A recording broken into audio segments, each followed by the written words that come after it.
What's up gamers, DreamcastGuy here, and today I'm not supposed to be making a video. In actuality, I have a personal rule where I spend at least one day every single week not actually in my office. I just try and sit down in the bedroom and play stuff, and since today is still the first weekend of freaking Smash, I've been playing it non-stop. But I've definitely encountered a little bit of a problem, which is the fact that for all the good that Smash has, the online still isn't very good. I think that it's kind of starting to highlight the fact that despite the fact that we're now paying a monthly fee to even access Nintendo Switch Online, it hasn't really improved. So today, I want to take a deep dive into what this service has been like, how it's evolved, and if it's really any better now that it costs us actual money. Any service, no matter what it is, I believe has a certain expectation of quality. If you're paying real money for something, you want to make sure that it performs to the absolute best of its ability, or at least up to the value you're paying. I mean, if I'm trying to get something like Xbox Live or PlayStation Plus, I'm not just hoping that it works, I'm hoping it works well and provides some added benefits like discounts or something nice on the side. In that way, I do feel like Nintendo Switch Online is making an effort.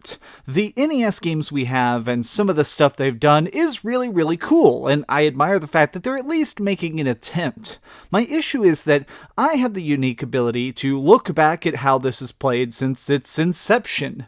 I have been recording gameplay, for work obviously, of Nintendo Switch games since its launch. And just today, while I was sitting around, I decided to go back and take a look at some games and see how they played at the beginning, how they played a year ago, and how they play now that we have a paid online service. And I've definitely noticed that almost nothing has actually performed better, and some things definitely perform worse. And this is by far the most baffling thing of all, because if you're trying to charge people for a service, you would expect you would get more quality instead of less. We're going to look at a few games here, but to start with, I really want to take a look at Super Smash Bros. Ultimate, because that's the topic that sort of inspired this video in the first place.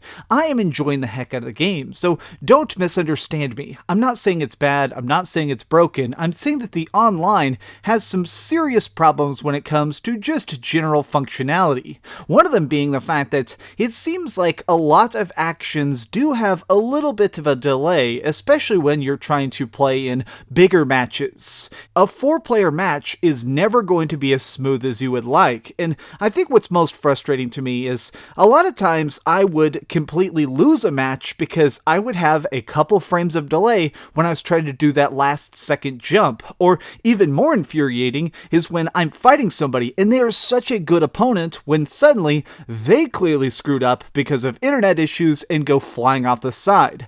I saw this repeatedly, and the biggest issue is when there were so many small problems. Like, see, every time you have even the tiniest spike in lag, it's going to make it where the server doesn't understand what's going on, your Switch doesn't know what's going on, and they're trying to communicate with each other to solve the issue, which can sometimes lead to stuff like running past an item over and over again while you're just trying to pick it up. Or other times I had issues where I needed to try and grab somebody, and every single one of my grabs would either start too early or too late because the game itself has no idea what's actually going on.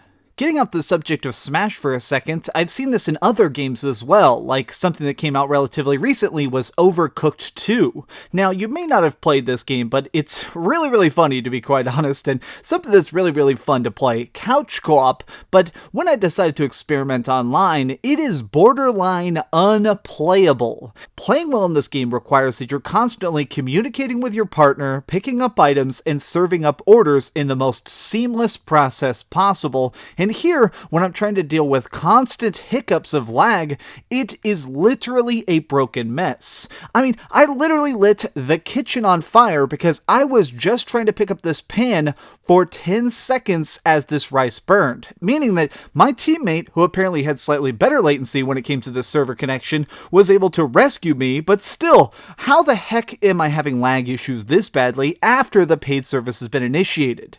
I've definitely seen a few Nintendo fans online that are very, very big and famous say that it's not a big deal because it's only $20 a year, that since we're paying a lower price, it doesn't matter that certain games like Overcooked 2 are completely broken, and that instead, we should be happy that Nintendo even provides online. And yet, that does not seem like a good enough excuse. If I am paying for something, I'm looking to get the best bang for my buck, not the bare minimum. And it's still frustrating the fact that they have not fixed things like voice chat. I think that the games that are starting to implement it, like Warframe and Fortnite, are very, very admirable, but other stuff like Mario Kart Online, I feel like would be dramatically improved if I could actually plug in a headset directly to my Switch and start chatting with people. Communication. I mean, humans are a social species. We have more fun when we can actually talk trash or communicate with our friends, or sometimes even just say good match after you have a good race in Mario Kart.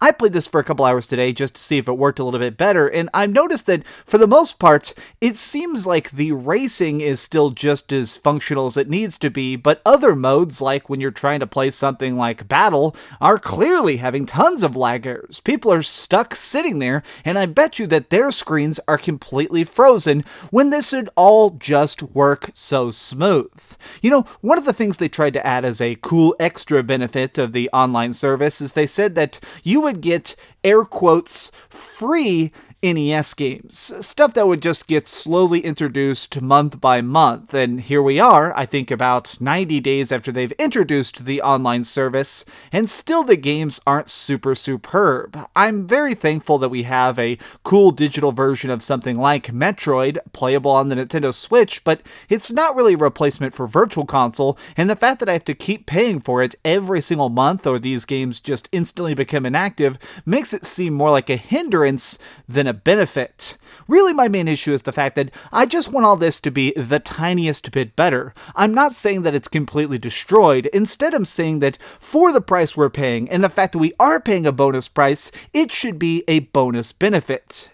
To me personally, the coolest aspects of the Nintendo Switch is the fact that it's portable and can obviously be played anywhere, but it has this feeling of community. When you're playing Nintendo Switch, it seems like every other Nintendo fan you talk to is just a fan you haven't made yet. And when I'm doing things like Diablo Online, or just trying to do that next big match of Splatoon 2, I'm wishing that this could be as flawless as humanly possible. Because things like Splatoon 2 are so fun and so creative, and getting to see fan art and cool maps and splat people all over the place is absolutely epic, and even the smallest amount of lag spikes, in my opinion, are unforgivable. You see, here's my main issue, is the fact that I've definitely noticed that the games that are being run and maintained by Nintendo seem to have the biggest problems. The free-to-play stuff that's been creeping onto the Nintendo Switch and has servers that are moderated by somebody else,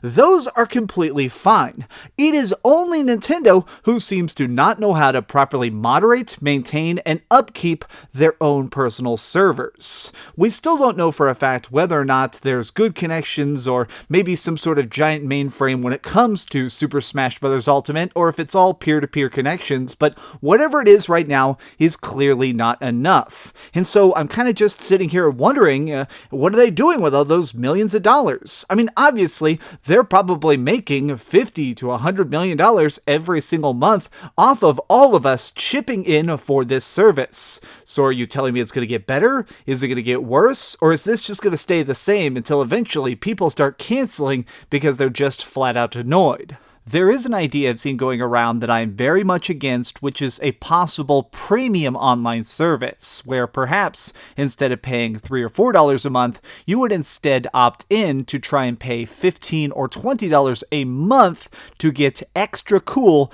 extra good, and extra solid online connections to give you an advantage in every online match.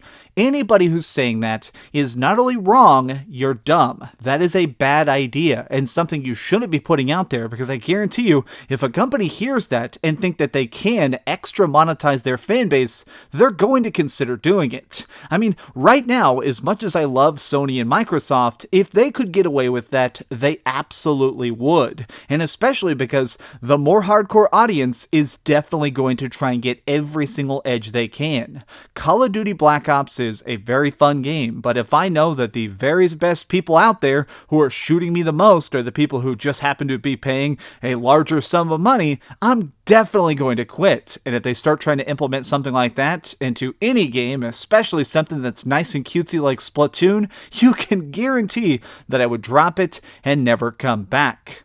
The online service is not exactly paltry. I'm just saying that if they managed to improve it, it would certainly draw in a bigger audience. And really, right now I think a lot of people who are what I consider ultra-hardcore gamers are beginning to seriously consider picking up a Nintendo Switch. So getting a thing like this, creating a more solid online service, is only going to make the jump over to this new console even more enticing. So Nintendo, just be aware of what you're putting into this is the money you're getting out of this, and if you do it right, it could be very, very lucrative and help you guys be even more successful in the long run.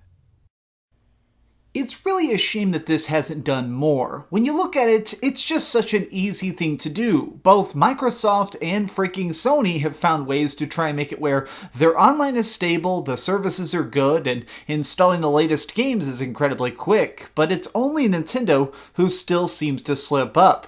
But this is just my opinion. What do you think of it? Are you satisfied with paying $20 a year for a pretty limited service, or do you think that they should probably up their game before they charge for the game?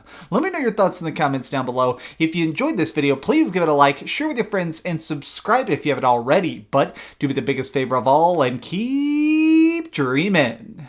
You know what? I've lived in this house for a year, and I've never pressed that intercom button. Let's see what happens if I do.